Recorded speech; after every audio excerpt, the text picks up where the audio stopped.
बिस्मिल्लाहिर्रहमानिर्रहीम। अल्हम्दुलिल्लाह असी 4 मशकां जिहड़ियां ने वो कर चुके हैं। अज असी मशक शुरू करांगे स्वाद अल्फसा दी, ताकि ये जारी सारी रहे सिलसिला। एक असी नमैश कराई दी आ बस सिलसिला ईद मिलादुन नबी, जिहड़ी कि 15वीं नमैश अल्हम्दुलिल्लाह हो रही आ।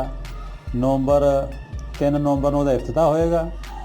6 नवंबर नूं ओहदी तकसीम असनाद का प्रोग्राम होएगा।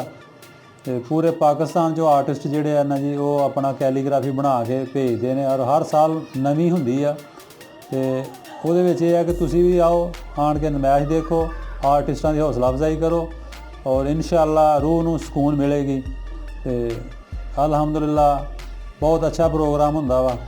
शुक्रिया जी। बिस्मिल्लाहिर्रहमानिर्रहीम। आज साडी मशक है जी, मशक नंबर 42। सबक है साडा स्वाद बे सब, स्वाद अल्फसा। यह 2 लिखांगे असी। अगे लैड पेंसिल नाल लिखिया, हुण असी तक वाली मार्कर नाल लिखांगे।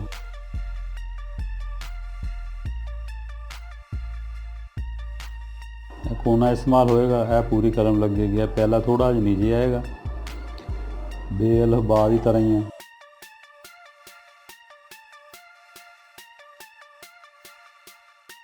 लाइनां का बड़ा अमल दख लिया गया। तुहाडे अल्फ जिहड़े आए सारे एक जगह जाके ठहरनगे, एक जैसे ही रहन।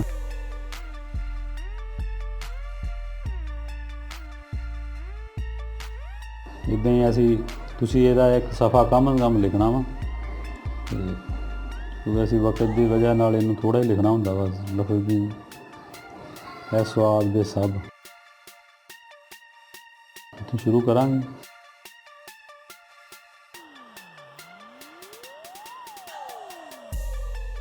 और ਇਹਦਾ ਇਹ तरीका ਹੁੰਦਾ कि तुसी एक दफ़ा भी बना सकते जी ਇਹਨੂੰ।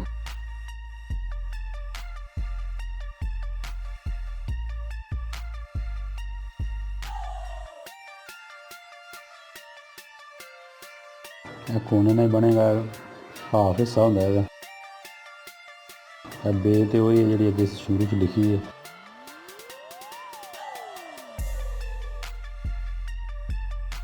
ਤੁਸੀਂ ਇਹਦਾ एक सफ़ा कम अज़ कम लिखना वा। ਇਹਦੇ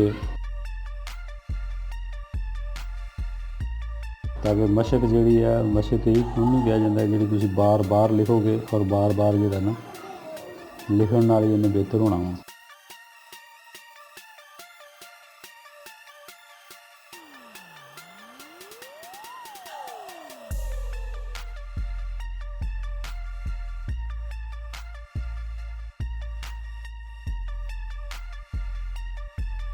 ਇਹ ਸੀ ਜੀ ਸਾਡੀ ਅੱਜ ਦੀ ਮਸ਼ਕ स्वाद अल्फसा और स्वाद दे सब।